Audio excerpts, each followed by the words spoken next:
CEO in the tech world facing charges. Former Forbes 30 Under 30 Frank founder Charlie Javice accused of defrauding JPMorgan of over $175 million. Latest mark here, Wall Street titan JPMorgan Chase. They have now admitted they got scammed by a fraud business to the tune of $175 million. No such thing as success without hard work. So some people have this quick get-rich-quick notion. I've never seen it. Many people dream of success from a young age, inspired by the stories of young entrepreneurs who defied the norm and achieved immense wealth and recognition. However, sometimes the relentless pursuit of success at any cost can lead to downfall. This was the case with Charlie Javice. Despite appearing flawless with substantial funding, Forbes recognition, and industry support, her decade-long facade of lies and exaggerations eventually collapsed. So who was she? Meet Charlie Javice, the woman who outsmarted and defrauded one of the world's largest banks, JPMorgan. Charlie's entrepreneurial spirit began in her teenage years. She grew up in a privileged New York family and had her first venture idea while still in high school, inspired by a trip to Thailand. Her efforts gained attention and media recognition during her college years, which ultimately led to her being noticed by the Peter Thiel Foundation, offering a $100,000 opportunity for students to pursue their entrepreneurial dreams by leaving college. Charlie chose to stay in school despite missing out on the scholarship, a decision that further raised her media profile. After graduation, Javice set out to identify market gaps. Through various business plan iterations, she uncovered a significant opportunity: the free application for federal student aid, FAFSA. This program annually distributes over $249 billion to 13 million students.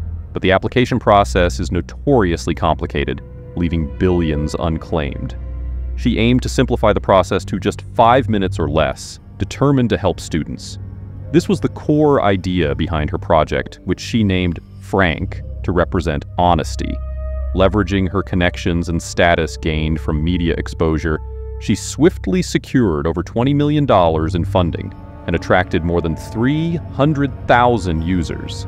Initially, the company appeared highly successful, with Javice presenting herself as a rising star in the business world. However, red flags began to surface.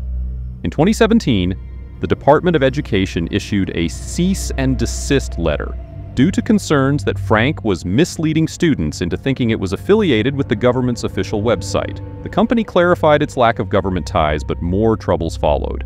In December 2017, Javice penned an opinion piece for the New York Times on the 8 most confusing aspects of FAFSA. Unfortunately, the article had to be significantly corrected for inaccuracies in the financial aid process, raising questions about her expertise. Nevertheless, her strong media presence led to her inclusion in Forbes' prestigious 30 Under 30 list in 2019. In 2021, Javice considered selling her venture. After securing a meeting with JPMorgan, she successfully pitched her company, Frank, as an acquisition machine with 4.5 million customers. JPMorgan saw the potential and agreed to buy the company for $175 million.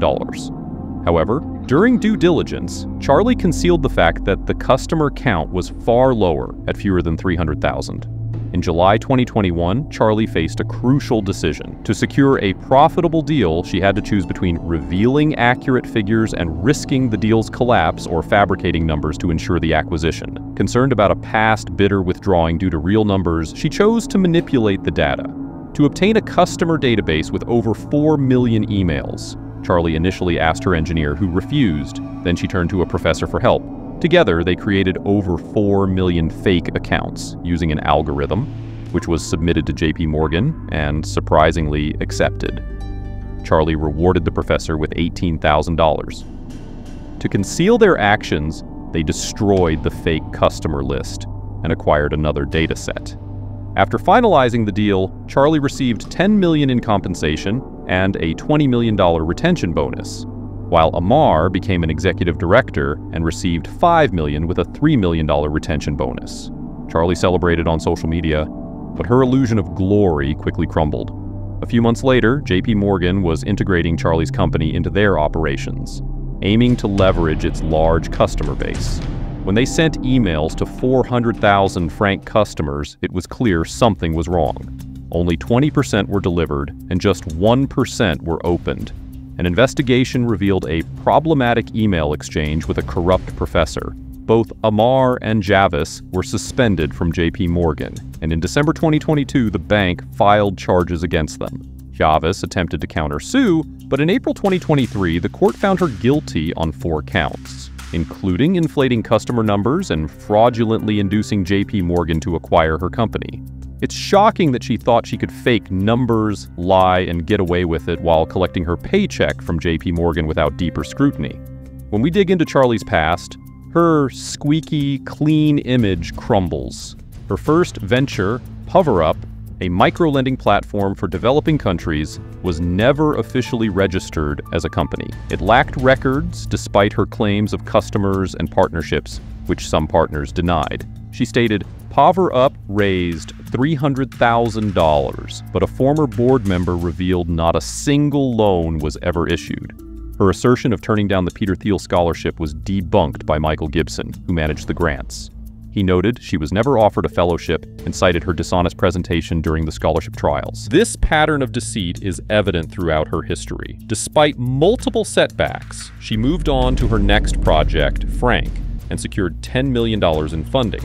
This company went through various iterations, from a job search website to a credit score site, and then to aiding students with financial aid programs. Insiders revealed a rocky start, with the company allegedly running out of money, leading to unpaid employees and a lawsuit. However, Javice had a talent for reshaping her narrative. She omitted the lawsuit and portrayed the layoffs as the most challenging time in her life. It was clear that she had a penchant for manipulation and deceit. By the time Frank was launched, her actions became increasingly erratic, including making false claims about their user signups during investor meetings. We all started to exchange incredulous glances, thinking, "This is unbelievable. You can't be making these statements." Some of them were blatantly inaccurate. When confronted by the same people, Javice responded with, "These older folks just don't understand. This is how it goes. You fake it till you make it."